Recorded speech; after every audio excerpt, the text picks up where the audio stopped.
Welcome to Thonks with Honks, the show where you get the uncensored thonks of honks coming to you every weekday with 3 vowels. Today on Thonks with Honks, we discuss how nations fall. Rome did not die coolly. I can honestly not imagine a sadder, less interesting death. Rome fell in 476 AD, and it does not matter. They could have fallen in 475, 477.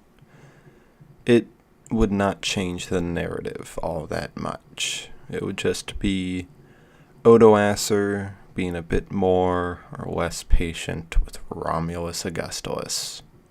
He didn't even wait for him to die. He was like 15 and he just exiled him to, I forget, some island in the Mediterranean. It's not important. It's just sad. It was not a sudden death. There was no point you could look at and say, oh god, this is where a great empire fell. People try to. Everything from the Battle of Adrianople to the sack of Rome by the Vandals to the sack of Rome by the Goths has been looked at as this is when Rome fell, but this is really just people trying to ascribe more meaning to meaningless things so that they can have a neater story. And I don't mean to say they're meaningless. I just mean to say that they were natural progressions towards a slow death. Rome had been on a steady decline, slowly, uninterrupted stream of losing power for maybe 100 years. Brief rises occasionally, Eugenius, Majorian, but it's really hard to turn the tide of history. You really need to have a lot of time and talent if you want to push against what history wants you to do. Eugenius, I don't think, had enough talent, and Majorian not enough time or luck, as it seems. But in 476, the Western Roman Empire ended, right? That's what you read in textbooks. That's what Wikipedia will tell you. It's not really true. The Western Roman Empire had been dead for decades. They had started using what they called federates, which were tribes they let settle in Roman territory for nominal submission because they had no other choice. They couldn't fight all of them, not anymore. The Visigoths, originally supposed to be kept in Bordeaux, now controlled all of Hispania. The Franks loomed in the north. Britain long ago lost to Saxon pirates, the Vandals in North Africa, Burgundians looming just across the Alps, and the Ostrogoths slowly strangleholding the last holdout in Italy. There were several emperors that did not matter towards the end. The German actually in charge of the empire, would talk with Constantinople and they'd go back and forth and appoint someone just because, well, you gotta. It's Rome. You have to have a Roman emperor, as it has been for hundreds of years. Longer than anyone's great-great-grandparents could remember. You ever seen that painting of Rome burning? It's supposed to depict the Vandal sack of Rome in 455. It's one of those very romantic moments, one of those moments that makes a good story. Rome burns, and this is when the Western Roman Empire ends. Rome stopped having significance a long time ago. It wouldn't have been sacked if they actually thought it was important. The emperors were all hiding in the swamps of Ravenna, too afraid to charge out and meet their enemies. They practically let it fall. It's a series of 5 paintings. It was created in the 19th century as a collection, the rise and fall of the empire. There's a very similar one called Consummation that depicts a similar scene, but wealthy people going about, trade flowing. So where does it go from burning to trading? Trading to burning? Obviously, Italy would rise again. There would be prosperous nations there. How do you recover when you've burned? Sometimes you don't. Sometimes your empire falls. Sometimes it's replaced by a new and improved empire, i.e. the Parthians getting overthrown by the Sassanids, which were arguably better in every way. The Romans did not have a good death. The Byzantines, that was a good death. Now, Edward Gibbon, when he was writing The Decline and Fall of the Roman Empire, does not include caveats like, but it really did go on in the East for a while. No, he dismisses the East, a rump state, not Roman anymore. They spoke Greek after 100 years of being detached. This is very unfair in my eyes. The Eastern Roman Empire would continue thinking of themselves as Romans. They would still use Roman law. They would still use Roman customs. They were just all Greek now. Because was Roman ever really a culture? More of a identifier, a nationality, if you will. After all, everyone towards the end thought of themselves as Romans, even if they were living under the rule of a German or Arab.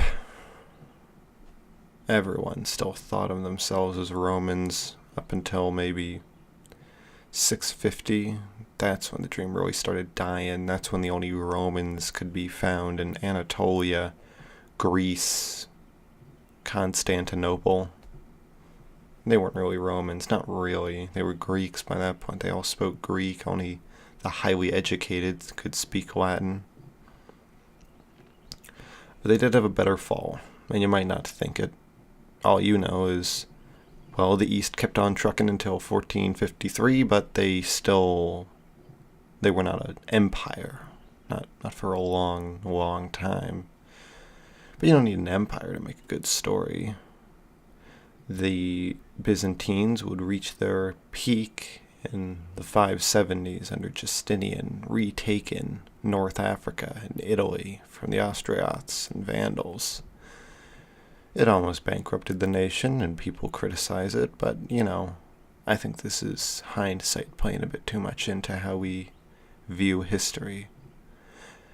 Justinian couldn't have known that the Arabs would invade, and he'd lose all that he had conquered in a mere 50 years. No one could have predicted that. It was beyond unimaginable. If you told someone, hey, I think an army out of the Arabian Peninsula is going to defeat the full force of the emperor trying to defeat them, they'd laugh. That's insane. That's genuinely crazy. And yet it happened.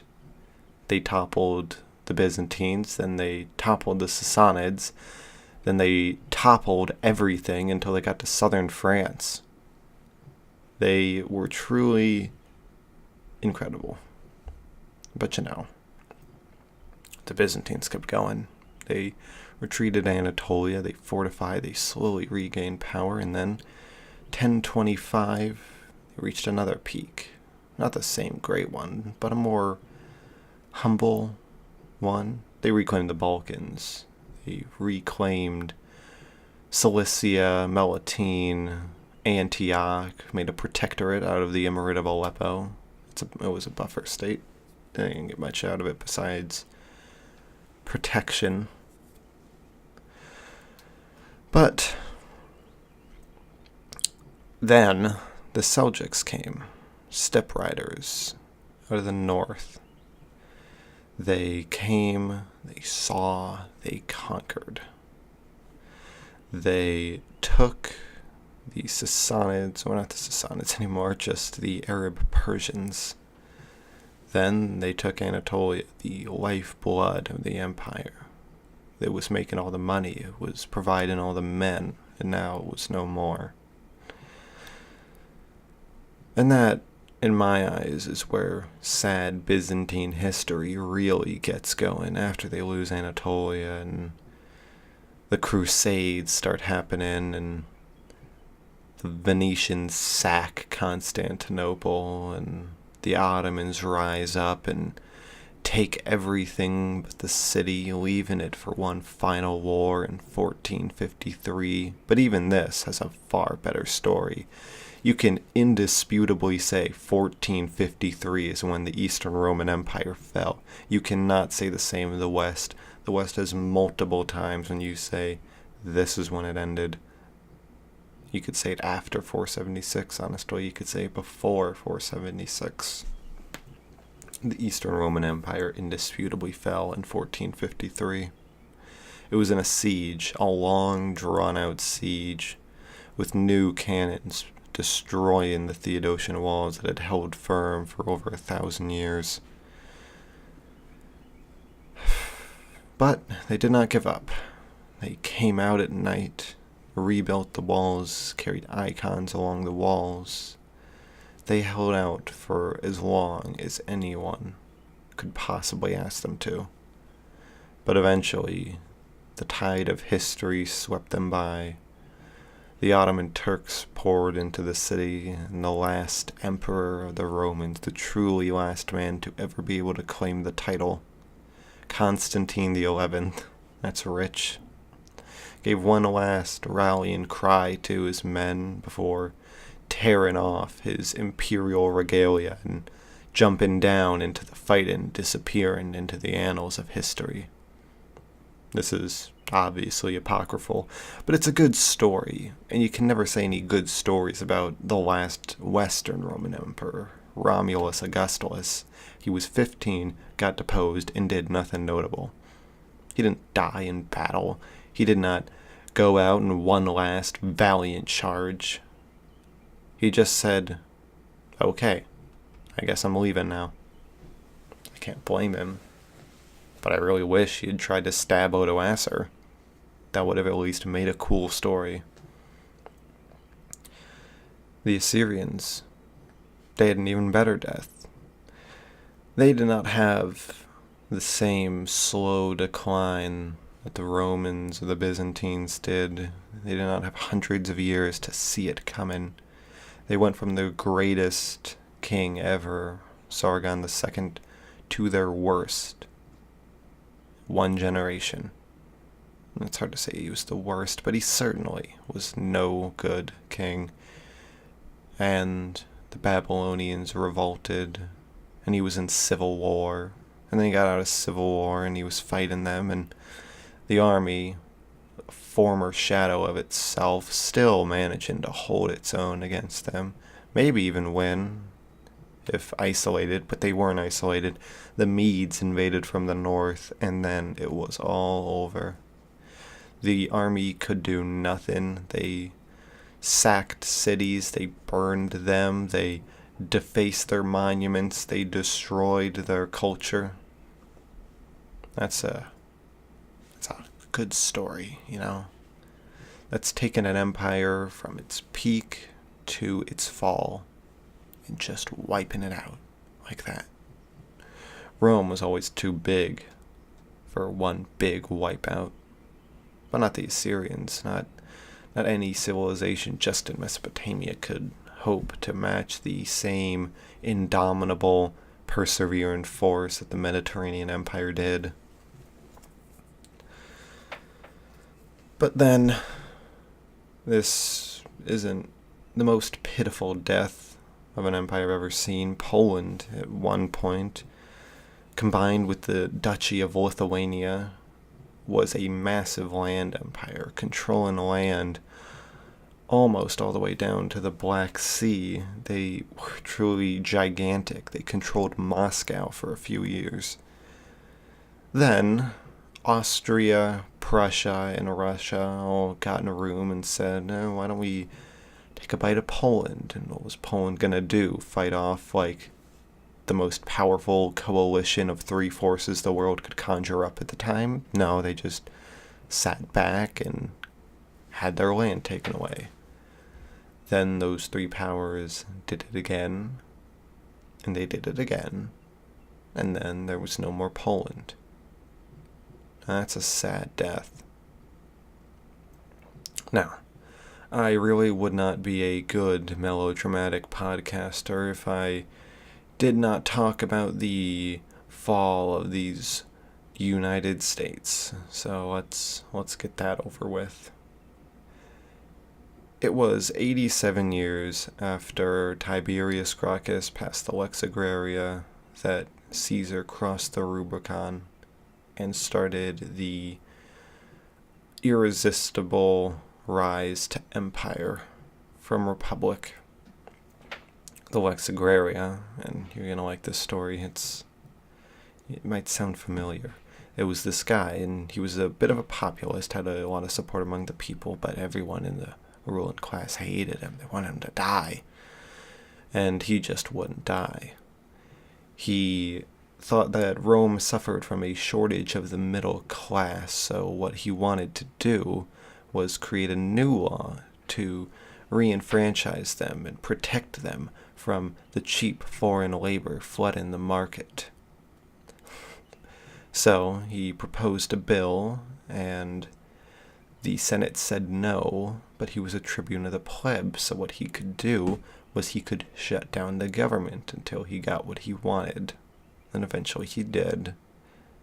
And then he died, and his brother tried to carry it on, but then his brother died. They both died horribly. Tiberius Gracchus was beaten to death with chair legs and makeshift weapons because, as the law goes, no weapons in the forum. But beaten to death, a tribune of the plebs, that's okay. That's kosher. Because really, what is a republic but a bunch of people held by rules just because they are afraid of the alternative? There were other nails in the coffin: Marius, Sulla, then Caesar. But even before this, Scipio Africanus, 26, when he assumed control of the legions in Spain, was not yet eligible for the rank that this would need, imperator. See where I'm going with this? So what he did was he used a loophole that allowed public citizens to attain this rank with no age limit. So he was a private citizen, but he was also in control of the military. And this is the same power that Augustus would use to justify his both wide-reaching civilian powers and total control of the armies.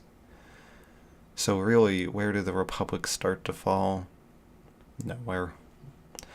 History isn't divided into neat dividing lines. It's just goes and it goes and it goes. There is no end of an era.